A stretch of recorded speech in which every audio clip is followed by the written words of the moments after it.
नमस्कार दोस्तों and hello everyone, बहुत बहुत स्वागत है आप सभी का हम सबके अपने यूट्यूब चैनल गुरुजी का स्कूल में। तो कैसे हैं आप सब दोस्तों। आपका मल्टीटास्किंग स्टाफ 2020 का एग्जाम का नोटिस आ गया है, एसएससी जो आपको कंडक्ट कराता है। इस बार एडिशन में आपकी हवलदार की पोस्ट भी है इन CBSE and CBN, central board of indirect taxes and customs and central bureau of narcotics में। ठीक है, आपकी एप्लीकेशन स्टार्ट होगी 22 मार्च से 30 अप्रैल तक। जो आपकी ऑनलाइन फी पेमेंट की लास्ट डेट है वो आपकी 2 मई है, और चालान जनरेशन की आपकी 3 मई है, और चालान से आप बैंक में जमा करा रहे हो तो 4 मई है। एंड जो करेक्शन विंडो शुरू होगी आपकी 5 मई से 9 मई तक रहेगी। पेपर 1 की जो टेंटेटिव डेट है वो जुलाई 2022 की है, एंड पेपर 2 की अभी आई नहीं है। पेपर 2 की तो आपकी अभी तक 2020 वाली एमटीएस की भी नहीं आई है। और मैं हूँ जतिन कुमार, एमटीएस 19 से सिलेक्टेड एक एमटीएस हूँ इनकम टैक्स मुंबई में। ठीक है, तो चलिए वीडियो शुरू करते हैं। इस वीडियो में हम बात करने वाले हैं कि क्या आपका क्राइटेरिया रहेगा, selection criteria, selection process for MTS for havildar, and क्या आपका एग्जाम फॉर्मेट रहेगा, इंग्लिश, मैथ्स, रीजनिंग, जीके क्या क्या आएंगे, पेपर 2 कैसा रहेगा, पेपर 2 में क्या चेंजेस आए इस बार, पिछली बार से अभी चेंजेस है वो भी देखेंगे हम। प्रेफरेंस आपको कैसे भरना चाहिए, स्टेट प्रेफरेंस है आपका, और सीसीए का प्रेफरेंस है, मतलब हवलदार के लिए जो आपके कैडर होते हैं, जिस कैडर में आपका सिलेक्शन होने वाला उन सब का प्रेफरेंस आपको देना होगा। और बाकी जो आपकी क्राइटेरिया हैं, सर्टिफिकेट्स किस डेट पे होने चाहिए, क्रूशल डेट पे होने चाहिए, तो वो सभी हम इसमें बात करने वाले हैं। सैलरी आपकी कितनी है वो भी बात करेंगे मोटा मोटी। और हवलदार के बारे में जो आपका वर्क नेचर है या जो वर्क प्रोफाइल है उसकी, ठीक है, वो जॉब डिस्क्रिप्शन है उसकी वीडियो मैं सेपरेट लाऊंगा, कल आएगी वो वीडियो आपके लिए। ठीक है, तो चलिए वीडियो शुरू करते हैं। वीडियो शुरू करने से पहले एक बात और मैं कहूँगा, चैनल सब्सक्राइब नहीं किया तो चैनल सब्सक्राइब कर ले और बेल आइकन दबा लें। एंड आपका जो भी डाउट है, क्वेश्चन है, तो आप नीचे कमेंट सेक्शन में हमें बता सकते हैं। वीडियो लाइक एंड शेयर कर देना अगर पसंद आती है तो एमटीएस लेवल 1 की एक जॉब है, पे मैट्रिक्स ऑफ 7th पे कमीशन के अकॉर्डिंग। सेम आपकी हवलदार की भी है, सेम दोनों का पे लेवल है। हो सकता है सीबीआईसी में आपकी थोड़ी ज़्यादा सैलरी रहे, क्योंकि वो थोड़ा सिक्योरिटी टाइप जॉब हो जाती है, उसमें सेफ्टी मेजर ज़्यादा रखने पड़ते हैं आपको। ठीक है, एंड वैकेंसीज जो हैं आपकी, मतलब इसमें आपकी पे लेवल 1 में 1800 ग्रेड पे होता है, बेसिक पे आपकी शुरू होती है 18,000 से। देन आपके अलाउंसेस वगैरह लगते हैं। करंट सैलरी जो एमटीएस की आपकी 28,000 के अराउंड है एक्स सिटीज़ में, मेरी भी इतनी है। एंड कुछ सिटी में 28,100 होगी, कुछ में 27,900 होगी, इस तरह से है, क्योंकि थोड़े बहुत टैक्सेस जो डिडक्शन होते हैं वो अलग रहते हैं। एंड वाई सिटीज़ में आपकी लगभग 26,000 के अराउंड, 26,000 प्लस, और जेड सिटीज़ में आपकी 24 से 24,500 के आसपास। वैकेंसीज जो आपकी एमटीएस की अभी नहीं आई हैं, एमटीएस 2020 में भी ऑलरेडी कम है, तो देखते हैं उसमें फाइनल कितनी रहेंगी, इसमें भी क्या आएंगी। वहीं हवलदार इन सीबीएसई एंड सीबीएन में 3603 वैकेंसीज हैं। ठीक है, एंड टेंटेटिव वैकेंसीज अपडेट हो जाएंगी आपकी इस वेबसाइट के कैंडिडेट्स कॉर्नर में जाके। टेंटेटिव वैकेंसीज, रिजर्वेशन जैसा भी आपका गवर्नमेंट रूल्स के अकॉर्डिंग है वो वैसा ही रहेगा। Suitable category of benchmark disability वो दिया इन्होंने कि कौन कौन सी बेंचमार्क डिसेबिलिटी आपकी सूटेबल है एमटीएस के लिए, कौन सी सूटेबल आपकी हवलदार के लिए, कौन सी फिजिकल रिक्वायरमेंट्स आपकी, और सिटीजनशिप के बारे में लिखा हुआ कि आप किस किस कंट्री के सिटीजन हो तो आप एलिजिबल हो। एज लिमिट आपकी 1/1/2022 के हिसाब से काउंट होगी। ठीक है, इस डेट पे आप 18 से 25 साल के होने चाहिए एमटीएस के लिए या हवलदार इन सीबीएन के लिए, मोस्टली डिपार्टमेंट ऑफ एमटीएस। ठीक है, इसमें भी एमटीएस की पोस्ट है, मैक्सिमम डिपार्टमेंट आप 18 से 25 के ही मांग करते हैं। हालांकि एमटीएस 2019 से कुछ डिपार्टमेंट 18 से 27 की भी मांग करने लगे हैं, और हवलदार इन सीबीआईसी में भी 18 से 27 एलिजिबल है, और कुछ अदर डिपार्टमेंट में आपकी एमटीएस भी एलिजिबल 18 से 27। ठीक है, मतलब कि 2/1/1997 से पहले नहीं आपका जन्म होना चाहिए, 1/1/2004 से बाद में नहीं, 18 से 25 के लिए। वहीं 2/1/95 से पहले नहीं आपका 18 से 27 के लिए, और 1/1/2004 के बाद नहीं होना चाहिए आपका। ये आपके कुछ रिलैक्सेशन है, अगर आप रिजर्व कैटेगरी से बिलोंग करते हैं तो अलग अलग कैटेगरी के अकॉर्डिंग अलग अलग है। एक सर्विसमैन की एक्सप्लेनेशन है।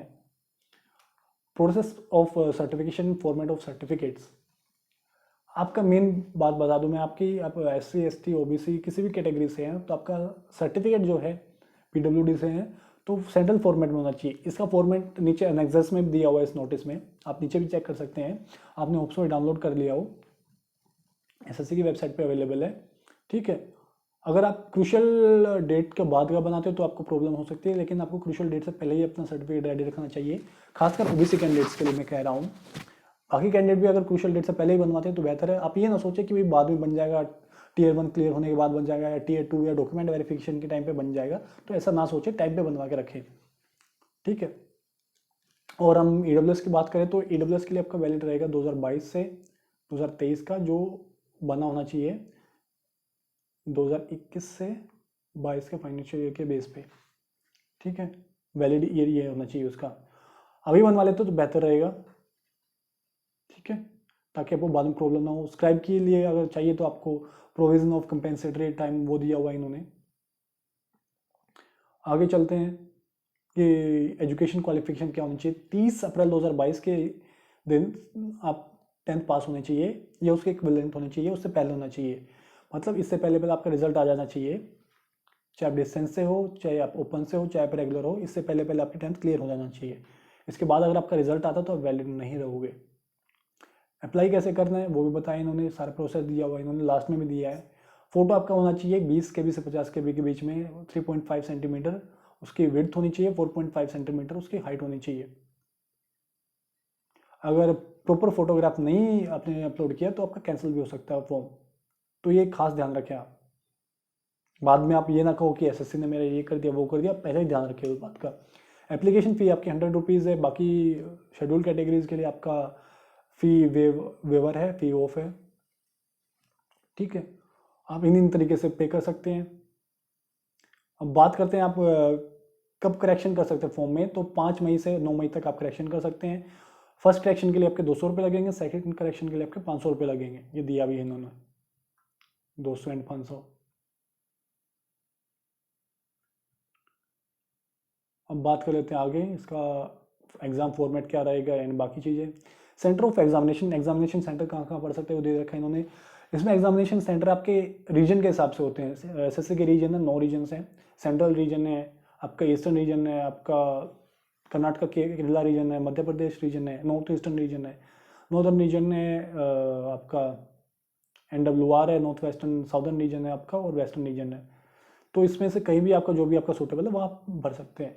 स्कीम ऑफ एग्जामिनेशन क्या आपकी, MTS के लिए आपका पेपर 1 होगा, पेपर 2 होगा डिस्क्रिप्टिव और डॉक्यूमेंट वेरिफिकेशन। आपका हवलदार के लिए होगा paper 1, then PT PST, then paper 2, then document verification. Paper 1 में आपका कितना रहेगा क्वेश्चंस, 100 क्वेश्चंस रहेगा 90 मिनट्स के लिए। 120 मिनट्स उसके लिए रहेगा जिन्होंने स्क्राइब अवेल कराया है या एलिजिबल है उसके लिए। 100 क्वेश्चन एंड 100 मार्क्स के रहेंगे। पर पार्ट में 25 क्वेश्चन रहेंगे, 4 सेक्शन होंगे आपके, हर सेक्शन में 25 क्वेश्चन। इंग्लिश के 25, GK के 25, मैथ्स के 25, रीजनिंग के 25, सभी का 1-1 मार्क्स होगा। और 0.25 यानी कि 1/4 नेगेटिव मार्क्स आपके कटेंगे हर रॉन्ग आंसर के लिए। और पेपर 2 की जो आपका डिस्क्रिप्टिव है, इस बार उसमें चेंज आया है, शॉर्ट एस्से एंड लेटर दोनों लिखने हैं आपको। 25-25 नंबर के होंगे आपके, 45 मिनट्स में होंगे। 8वें शेड्यूल में जो 23 भाषाएं हैं उसमें से आप किसी भी भाषा में लिख सकते हैं। 60 मिनट रहेंगी आपकी जिन कैंडिडेट्स ने स्क्राइब अवेल किया है उनके लिए।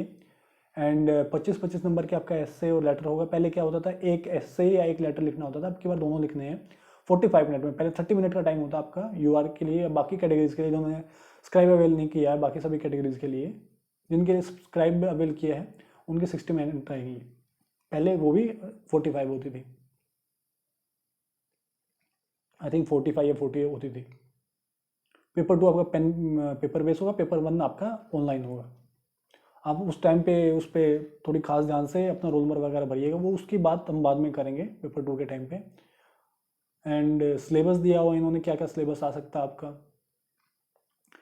फिजिकल टेस्ट की बात कर लें हम, PET की, PET PST की, जो वॉकिंग रहेगी वो रहेगी आपकी 1600 metre in 15 minutes for male, 1 kilometre in 20 minutes for female. Cycling रहेगी 8 kilometre in 30 minutes for male and 3 kilometre in 25 minutes for female. Cycling आपकी हवलदार इन DGPM एप्लीकेबल नहीं होगी, CBIC में, यानी कि directorate general of performance management में जो भी आपकी वैकेंसीज है उसके लिए आपकी साइकिलिंग एप्लीकेबल नहीं है, उसमें सिर्फ वॉकिंग रहेगी। और उसमें ऑल इंडिया लाइबिलिटी भी है पोस्टिंग की, ये नहीं कि आप जिस CCA में एक बार सेलेक्ट हो गए तो वहीं पे है, वो भी बात करेंगे। हाइट क्या होनी चाहिए आपकी, मेल के लिए आपकी होनी चाहिए 157.5 सेंटीमीटर और accessible by 5 centimetre in Garhwalis, Assamese, Gorkhas and members of schedule tribe. Unexpanded आपकी होनी चाहिए 76 मिनिमम, और मिनिमम एक्सपेंशन होना चाहिए आपका 5 सेंटीमीटर। वही फीमेल का आपका 152 सेंटीमीटर हाइट होनी चाहिए, 2.5 सेंटीमीटर से रिलैक्सेबल है इन केसेस में। वही आपका वेट होना चाहिए 48 किलोग्राम एंड 2 किलोग्राम आपका रिलैक्सेबल है फिर से गढ़वालीज, एसमीज, गोरखाल में and member of scheduled tribes में। सीबीएसई या सीबीएन डिसाइड करेगा, आपका जो सेंटर रहेगा पीईटी पीएसटी के लिए वो वही डिसाइड करेंगे। कैंडिडेट्स ध्यान रहे कि रिक्रूटमेंट रूल में जो भी आपके रूल्स हैं पीईटी पीएसटी के लिए वो सब एप्लीकेबल रहेंगे, ठीक है। और बस आपका एडमिट कार्ड आने से आप ये मत मान लीजिएगा कि आप इसके लिए एलिजिबल हैं या एलिजिबल नहीं हैं, क्योंकि बाद में भी कैंडिडेट्स पकड़े जाते हैं अगर वो एलिजिबल नहीं होते या कुछ फ्रॉड करते पाए जाते हैं, ठीक है। तो इन सब चीज़ों का आप ध्यान रखिए। बाकी में आपकी बाद में डॉक्यूमेंट वेरिफिकेशन भी होगी। Preferences of post come states, ठीक है। पोस्ट और स्टेट्स का प्रेफरेंस आपको खास ध्यान से भरना है। एमटीएस में आपका सिर्फ पहले स्टेट का प्रेफरेंस होता था, ठीक है। 2019 में मेरा सिलेक्शन हुआ था MTS as MTS income tax Mumbai में, तो हमने भरा था, मैंने सारा स्टेट प्रेफरेंस भरा था, तब जाके कहीं महाराष्ट्र मिला था। 85.7 मार्क्स थे मेरे, कम ही थे, ज़्यादा नहीं थे करंट कंपटीशन को देखते हुए, तो ठीक है। तो आप जो भी स्टेट ऑप्ट करोगे, जिस भी स्टेट के लिए आपकी सबसे पहले कट ऑफ क्लियर हो गई है वो आपको मिल जाएगा। वहीं आपका बात करें सीबीएसई में, तो सीबीएसई में सीसीएज होते हैं, कैडर कंट्रोलिंग अथॉरिटीज़। जो भी सीसी आपको मिल गया उसी में आपकी पोस्टिंग रहेगी, वो आपकी चेंज नहीं हो सकता कभी भी ताउम्र जब तक आपकी सर्विस है। हाँ, एक बात हो सकती है कि आपका सीबीएसई का कैडर रिस्ट्रक्चर हो जाए तो उसमें थोड़ा बहुत इधर उधर हो सकता है, लेकिन अगर आपने दूर के एरिया चूज़ कर लिया है और वहीं के आपके मार्क्स बन रहे हैं तो नहीं हो पाओगे। हालांकि डीजीपीएम में आपका जो ऑल इंडिया लेवल बेस पे है, ये अलग अलग जगह ऑफिस है, तो कहीं भी पोस्टिंग हो सकती है। सीबीएन में भी आपके हेडक्वार्टर ग्वालियर में है और मध्य प्रदेश में, उत्तर प्रदेश में और राजस्थान में भी आपकी ब्रांचेज हैं, तो उसकी पोस्टिंग भी कहीं पर भी हो सकती है। तो ध्यान से प्रेफरेंस दीजिए। क्या है कि अगर आप 5-6 प्रेफरेंस देते हो और उससे बाद नहीं देते हो तो उन 5-6 के लिए आपको कंसिडर किया जाएगा, बाद वालों के नहीं। इसमें एक प्रेफरेंस और आपका ऑल इंडिया नाम से, तो ऑल इंडिया का मतलब है ऑल इंडिया लाइबिलिटी रहेगी पोस्टिंग की। उसका मतलब ये नहीं कि आपने वो फिल कर दिया तो आप सभी के लिए एलिजिबल हो गए, ठीक है। तो आप जितने प्रेफरेंस दोगे वो कंसिडर किए जाएंगे, अगर नहीं दोगे तो नहीं कंसिडर किए जाएंगे। मोड ऑफ सिलेक्शन क्या आपका, एमटीएस में आपका पेपर 1 होगा। मिनिमम क्वालिफाइंग मार्क्स इतने ज़रूर होने चाहिए, हालांकि कट ऑफ ज़्यादा जाती है, इसकी आप चिंता ही मत कीजिए। एमटीएस में आपका पेपर 1 होगा, computer based test, computer based examination, फिर paper 2 descriptive, then document verification. वहीं आपका हवलदार की पोस्ट के लिए पेपर 1 होगा, फिर पीईटी पीएसटी होगा, फिर पेपर 2 होगा, देन डॉक्यूमेंट वेरिफिकेशन। 18 से 25 और 18 से 27 दो एज ग्रुप है, दोनों के लिए अलग अलग कट ऑफ आएंगी, ठीक है। एमटीएस के लिए कैंडिडेट्स को शॉर्टलिस्ट किया जाएगा पेपर 2 के लिए, पेपर 1 की परफॉर्मेंस के बेस पे। वहीं हवलदार की पोस्ट के लिए शॉर्टलिस्ट किया जाएगा 1:6 की रेशो में, और उनको फिर पीईटी पीएससी में बुलाया जा सकता है, बुलाया जाएगा उनके स्कोर के बेस पे पेपर 1 में। देन पेपर 2 में उनको बुलाया जाएगा पीईटी पीएसटी के बेस पे, और प्लस पेपर 1 के स्कोर पे कट ऑफ तो वही रहे डिसाइड करेगा, नॉर्मलाइज मार्क्स रहेंगे आपके, ठीक है। और सीसीए वाइज आपकी कट ऑफ हो सकती है या कैटेगरी वाइज कट ऑफ हो सकती है हवलदार के लिए।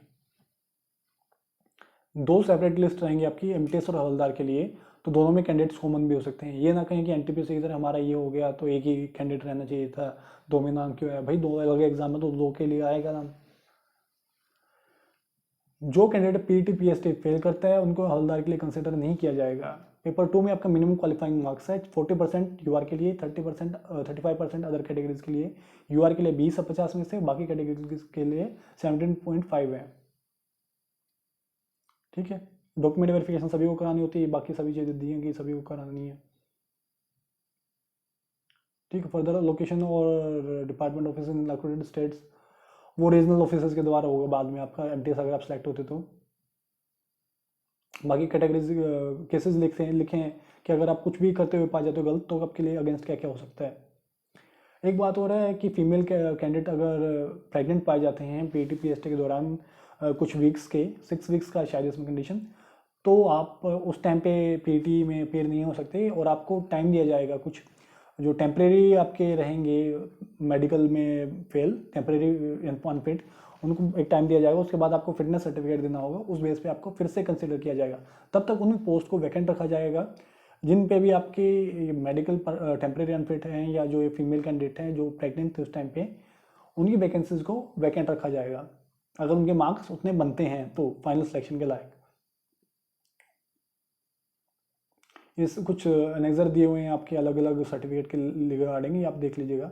इसमें दिया भी हुआ है कि आप किस तरह से अपना फॉर्म भरें, कि क्या क्या आपकी इंस्ट्रक्शन है, सब कुछ दिया हुआ है इन्होंने, सारे इलस्ट्रेशन किया हुआ है, तो आप ध्यान से भरें अपना फॉर्म वगैरह। ठीक है, फोटोग्राफ के इंस्ट्रक्शन भी दिए हैं आप इन्होंने कि कैसे कैसे फोटोग्राफ होना चाहिए आपका। सिग्नेचर होना चाहिए आपका 4 सेंटीमीटर विड्थ में और 2 सेंटीमीटर हाइट में, और फोटो होना चाहिए 3.5 सेंटीमीटर विड्थ और 4.5 सेंटीमीटर हाइट में। फोटो इस तरह का होना चाहिए, साफ और क्लियर दिखना चाहिए, इस तरह का कुछ भी ना हो अजीब कैप वैप लगा के। ठीक है, बाकी सभी दिए हुए इन्होंने क्या क्या कंडीशन। अब मेन पॉइंट पे आते हैं हम कि आपका क्या क्या है। जो आप अपना डिस्क्रिप्टिव पेपर है वो 23 लैंग्वेजेस में से किसी में भी दे सकते हो। ठीक है, आप जिसमें भी कंफर्टेबल हो लिखने में।